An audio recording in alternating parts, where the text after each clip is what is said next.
Welcome back, everyone. We're going to start Unit 5 today. This particular unit is about transformations of functions. You learned about coordinate geometry transformations in geometry probably in your last school year. But what we're going to do is we're going to learn about a lot of those transformations, but apply those to functions. So in today's lesson, we're just going to really informally identify some of the different transformations that we know already. For example, we know what a translation or a shift is. We should know what a reflection is. And we should know what a dilation and a rotation is. One of the things I'll mention is with dilations, what we're going to start doing is we're going to refer to dilations as stretches and compressions or squashes.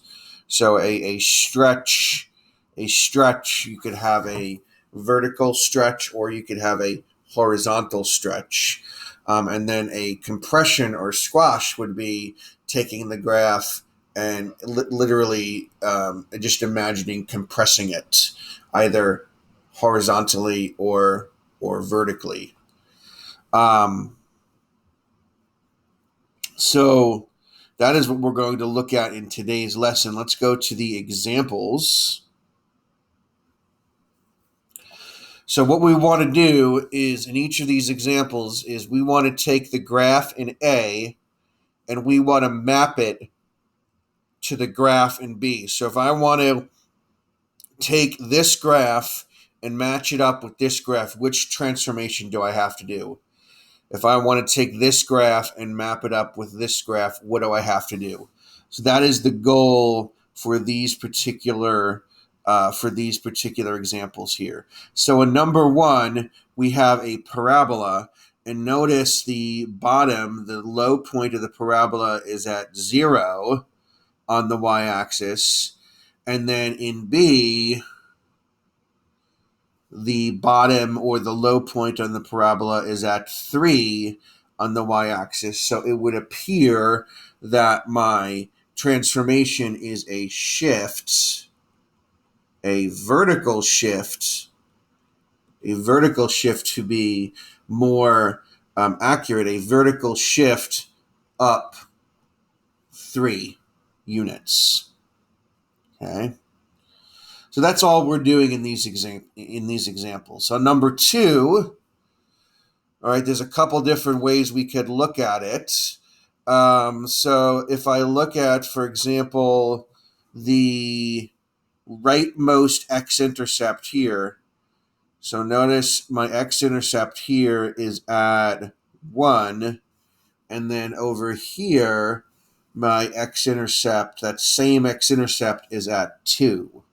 Okay, and if I look at the other ones, okay, this second one here is at -1 on the left, and then on the right, it's at 0. So this particular x-intercept goes from -1 to 0, and this one goes from 1 to 2. So it would appear that this transformation is going to be a horizontal shift or a horizontal translation, and the shift is going to be to the right 1 unit. Okay, so that's number two. Let's look at number 3 right now. Okay, so number 3, again, we could look at different things here. Let's look at the high point up here. The high point here is at 0, 4, okay? And then at the right, that same high point is going to be at, let's see, -1, 2. So it goes from 0, 4 to -1, 2. So this looks like what I like to call a combo shift. This looks like what I like to call a combo shift. So it's a shift, but it's a combination of a vertical and a horizontal shift. Okay, so the x value goes from 0 to -1. So that would tell me that the horizontal component is left 1.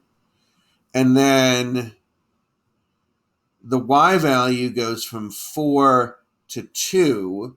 So that would tell me that the vertical component is down 2. So my overall shift is a shift left 1 unit and down 2 units. And I got that just by going off of this high point right here. Okay. Number four, it looks like we have a flip in orientation. Okay. So notice the leftmost part of the graph goes towards the x-axis, and then over here, it's the rightmost part of the graph goes towards the x-axis. So this appears to be some sort of reflection or mirror image. So this is a reflection. Specifically, this is a reflection over the y-axis. It's a y-axis reflection. Okay, I literally take this graph right here and I flip it over the y-axis. If I do that, and I end up with this graph. So that's number 4. Number 5.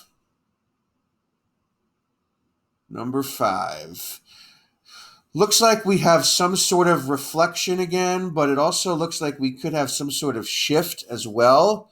Let's take a look here. Okay. It does look like there's a change in orientation, so there's definitely some sort of reflection. Specifically, it looks like an x-axis reflection. So it's a reflection over the x-axis. Here's the problem, though. If I reflect it over the x-axis, the graph will look something like this. And this is just a really quick sketch. The graph looks something like this, and that is very different from this graph here. So yes, there's a reflection, but there's also something else going on. Okay, so notice if I reflect it just over the x-axis, it flattens out just below the x-axis, whereas this one, it flattens out just below 2 on the y-axis. So there's a reflection of the x-axis, and there's also a shift up 2 units. So there's 2 transformations going on right here. A reflection and a horizontal, or excuse me, a vertical shift up 2. Okay. Number 6 is a little different. Okay. This one, it doesn't look like we're shifting. It doesn't look like we're reflecting. Notice it's kind of a wavy shaped. And as we go from left to right, the wave part of the graph occurs more often. It almost looks like an accordion when you move it in and then you move it out. Okay. This is an example. This would be an example of a horizontal compression or a horizontal squash. Okay. So a compression or a squash means the same thing. But literally, it would be like literally taking the graph and compressing it. And when you compress it, the wavy part of the graph is going to happen more often. Okay. So number 6 is an example of a horizontal compression or a horizontal squash. Okay.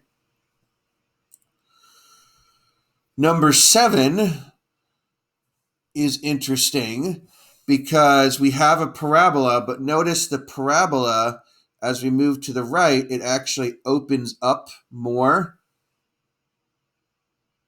Okay. Notice the parabola opens up more. this way. It opens up more this way. So this would be actually an example of a horizontal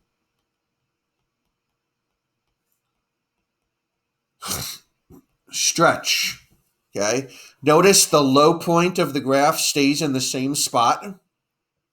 So literally, this would be like attaching a string to each end and stretching the parabola out horizontally. So this would be an example of a horizontal stretch. So like I said, the goal for this first lesson is to simply informally identify different transformations in graphs just based on the pictures, and to be able to get as specific as we possibly can, whether it's a vertical shift or a horizontal shift, an x-axis reflection or a y-axis reflection, so on and so forth. That is it for Unit 5, Lesson 1.